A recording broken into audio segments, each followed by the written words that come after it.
ఏం చేస్తాం? సామాన్యుల మీదకి అధికార పార్టీకి తొత్తులుగా మారి ఎవరైతే ప్రవర్తిస్తున్నారో వాళ్ళకి గట్టిగా కర్రు కాల్చి వాత పెట్టమని పెద్దలే చెప్పారు. అదే చేస్తున్నాను. ఏం చేస్తాం? మంచి ఉచ్చం నీచం అన్నీ మర్చిపోయి బరితెగించి పనిచేస్తున్నప్పుడు ఏం చేయాలి? తిరగబడటమే తప్పు అంటే పోలీసు వారు ఏది మాట్లాడిన, అంటే పోలీసు వారు అని అందరూ కాదు, పోలీసు శాఖలో కొంతమంది పోలీసు యూనిఫామ్ వేసుకున్న వారు ఎలా పడితే అలా, నేను పోలీసులో ఉన్నాను కదా అని ఏది పడితే అది మనుషుల్ని మాట్లాడితే, తిరగబడకూడదు అనుకుంటే కనుక తిరగబడితేనే అది సభ్య సమాజం తలదించుకుంటుంది అని మీరు భావించే లెక్క అయితే ఏం చేస్తాం? ఒకసారి సమాజాన్ని పట్టించుకోవాల్సిన పరిస్థితి రాదు. ఎందుకని అంటే ముందు వ్యక్తిత్వం బతకాలి కదా. ఎందుకు తిడతావు నన్ను? ఎందుకు అంటే పోలీస్ యూనిఫామ్ మాటన కొంతమంది ఇష్టారాజ్యంగా చేస్తే, జైపాల్ గారు మీరు చెప్తున్నా, మీ పోలీస్ అధికారులు ఒక ఆయన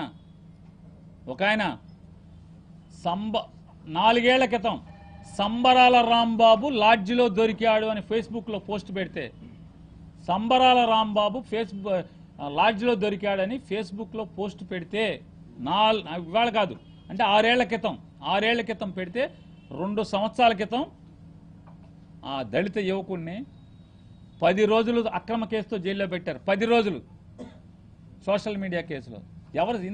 ఎవడు కంప్లైంట్ చేశాడని అడిగా నేను. ఎవరై సంబరాల రాంబాబు? ఎవరు సార్? మీకు అన్నీ తెలుసు సార్ అంటే. నాకు సంబరాల రాంబాబు అంటే నేరం ఏంటో నాకు అర్థం కాల. సంబరాల రాంబాబు అంటే నేరం ఏంటి? అది పోస్ట్ పెట్టాడు. పోస్ట్ పెట్టాడు ఇప్పుడు 6 ఏళ్ల క్రితం, 2 ఏళ్ల క్రితం 10 రోజులు సబ్ జైలు, అమినిగడ్డ సబ్ జైల్లో ఉండి జైలు శిక్ష చేసి వచ్చాడు. 10 రోజులు. మరి కడుపు రగిలితే ఏం మాట్లాడాలి చెప్పండి? ఏం చెప్పాలి చెప్పండి? కడుపు రగిలితే ఏం మాట్లాడాలి? మీరు జైల్లో మగదీసేయచ్చు. కొంతమంది అన్యాయంగా జైల్లో ఎవరినో తృప్తిపరచుకోవటం.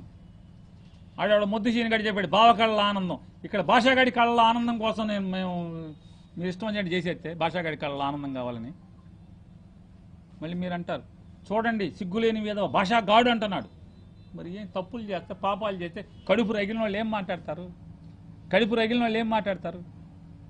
మరి భాష సార్ తప్పకుండా సార్ వేసేద్దాం సార్, వేసేద్దాం సార్. వేయించుకున్నాడు ఏం చేస్తాడు? వేయించినోడిని తిట్టక ఏం చేస్తారు? నేను సభ్య సమాజాన్ని అడుగుతున్నా. జైపాల్ సార్ చెప్తున్నటువంటి సభ్య సమాజాన్ని అడుగుతున్నా.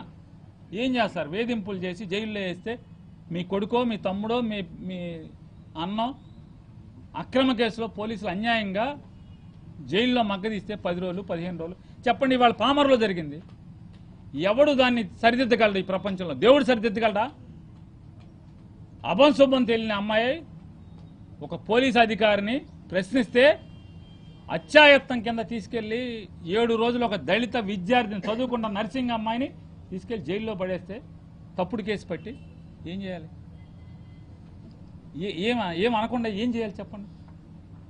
ఆవేదన ఎవరు తుడిపేయగలడు? దేవుడు తుడిపేయగలడా? ఏంటి అమ్మాయి అంటే హక్కుగా మాట్లాడితే, ప్రశ్నిస్తే జైల్లో పెడతారు. మరి అనకుండా ఉండి ఏం చేయాలి సార్? జైపాల్ సార్ చెప్పండి సార్. జైపాల్ సార్ యొక్క సభ్య సమాజాన్ని అడుగుతున్నా. జైపాల్ సార్ గారి యొక్క ఆయన సభ్య సమాజాన్ని అడుగుతున్నా. జైపాల్ సార్ సభ్య సమాజాన్ని చెప్పండి, ఏం చేస్తారు బాధితులందరూ? గట్టిగా మాట్లాడాలి కదా.